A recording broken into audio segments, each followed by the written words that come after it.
Hello hi అందరికీ welcome to our channel.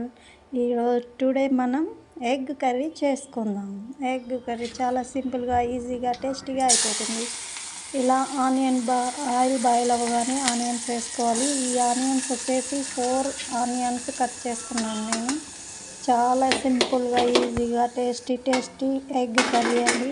చూడండి 1 మిర్చి కట్ చేసుకున్నాను. ఇలాగా చూడండి, కర్రీ లీవ్స్ 1 పచ్చిమిర్చి, 4 ఆనియన్స్ కట్ చేసుకున్నాను. ఇవి 3 టొమాటోస్ కట్ చేసుకున్నాను. చాలా ఈజీగా ఉంటుంది. ఇంట్లో మనకు వెజిటబుల్స్ లేనప్పుడు ఇది ద బెస్ట్ కర్రీ అవుతుంది. చూడండి, చాలా ఈజీగా అయిపోతుంది. ఇలా సాల్ట్ వేసుకొని కాసేపు మగ్గనివ్వాలి. మూత పెట్టేసి ఒక 15 మినిట్స్ బాయిల్ అవ్వనివ్వాలి ఆనియన్స్. అప్పుడు ఆనియన్స్కి కొద్దిగా కలర్ చేంజ్ అవుతుంది కదా, అప్పుడు మనం టొమాటోస్ అనేది యాడ్ చేసుకోవాలి. ఇప్పుడు మూత పెట్టేస్తాము. చిన్న బాల్ అంతా చింతపండు తీసుకోవాలి. ఆల్రెడీ మనం టొమాటోస్ 3 తీసుకున్నాం కాబట్టి ఇది కొత్తిమీర. పుదీనా అనేది పిల్లలకు మనకు బాగా డైజెస్ట్ అవ్వడానికి, తర్వాత మన ఇమ్యూనిటీ పవర్ పెంచడానికి యూజ్ చేస్తాము. బాగుంటుంది. టొమాటోస్ వేస్తున్నాను. కొద్దిగా సాల్ట్, 1/2 టీ స్పూన్ సాల్ట్ వేసాను. టొమాటోస్ వేస్తున్నాను, చింతపండు వేస్తున్నాను కాబట్టి మళ్ళీ వేస్తున్నాను సాల్ట్ అనేది. చూడండి, ఇలా కలిపేసుకున్నాక కాసేపు మూత పెట్టి అలా బాయిల్ అవ్వనివ్వాలి. 15 మినిట్స్ బాయిల్ అవ్వనివ్వాలి. ఇప్పుడు బాగా కొంచెం మగ్గిపోయాయి కదా, మింట్ లీవ్స్ వేసి సాల్ట్ వేసి మళ్ళీ ఒక 15 మినిట్స్ బాయిల్ చేస్తే అలా అయిపోతుంది. ఇప్పుడు జింజర్ గార్లిక్ పేస్ట్ అండి 1/2 టీ స్పూన్ వేసాను. ఎందుకంటే కర్రీ కొద్దిగా కాబట్టి నేను 1/2 వేసుకున్నాను. కొంచెం ఎక్కువ అయితే 1 స్పూన్ వేసుకోండి మీరు. చూడండి ఎంత బాగా మగ్గిపోయాయి కదా. ఇప్పుడు మనం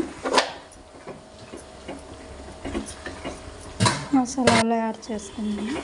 చూడండి, చాలా బాగా వచ్చేసాయి కదా, మగ్గిపోయాయి. ఇప్పుడు మసాలాలు వేసుకుందాం. ధనియా పౌడర్ 1 టేబుల్ స్పూన్, కారం 1 tablespoon, 1/2 teaspoon garam masala అండి. మన వెజిటబుల్ లేనప్పుడు ఇలా కర్రీ చేసుకుంటే టేస్ట్గా ఉంటుంది, ఈజీగా ఉంటుంది, చాలా బాగుంటుంది. ఎగ్ కర్రీ 2 గుడ్లు వేసుకొని చూడండి.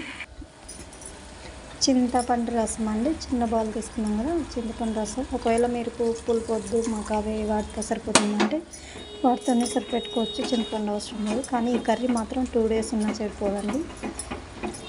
బయట పెట్టినా, ఫ్రిడ్జ్లో పెట్టినా, ఏడ పెట్టినా కూడా చెడిపోదు, ఖరాబ్ అవ్వదు. చాలా బాగుంటుంది. చూసారు కదా, చాలా ఈజీగా టేస్టీగా యమ్మీగా వస్తుంది. టేస్ట్ అనేది చాలా బాగుంటుంది. ట్రై చేయండి, చాలా బాగుంటుంది. మా ఇంట్లో బాగా తింటారు, సూపర్గా ఉంటుంది. ఇప్పుడు ఎగ్ అనేది వేసుకుందాం. మనం బాయిల్ చేసిన ఎగ్ అనేది ఇట్లా కొంచెం ఘాటు పెట్టి వేసుకున్నాం అనుకో, టేస్ట్ ఎక్కడన్నా బాయిల్ అవ్వకపోయినా అయితే అది ఎగ్ అనేది చాలా బాగుంటుంది. చూసారు కదా, ఇలా వేసేసుకోవాలి. రసం కూడా పట్టేస్తే ఎగ్ కూడా బాగుంటుంది. ఇలా ఆయిల్ పైకి వచ్చేసిందంటే ఆల్మోస్ట్ కర్రీ అయిపోవచ్చిందండి. అంటే ఇలా కాసేపు ఒక 5 మినిట్స్ స్టీమ్ అవనివ్వండి. తర్వాత ఇప్పుడు కొత్తిమీరతో గార్నిష్ చేసుకుందాం. చూసారు కదా ఎంత ఈజీగా అయిపోయిందో కర్రీ. ఎగ్ కర్రీ చాలా టేస్ట్గా ఉంటుంది. నాకైతే చూస్తుంటే నోట్లో నీళ్ళు ఊరిపోతున్నాయి. చాలా బాగుంది కర్రీ, కలర్ఫుల్గా, యమ్మీగా. చూసారు కదా, మీరు కూడా ట్రై చేయండి. ఎలా ఉందో చెప్పండి, కామెంట్ చేయండి. అలాగే నా ఛానల్ని సబ్స్క్రైబ్ చేయడం మర్చిపోకండి. Thank you for watching.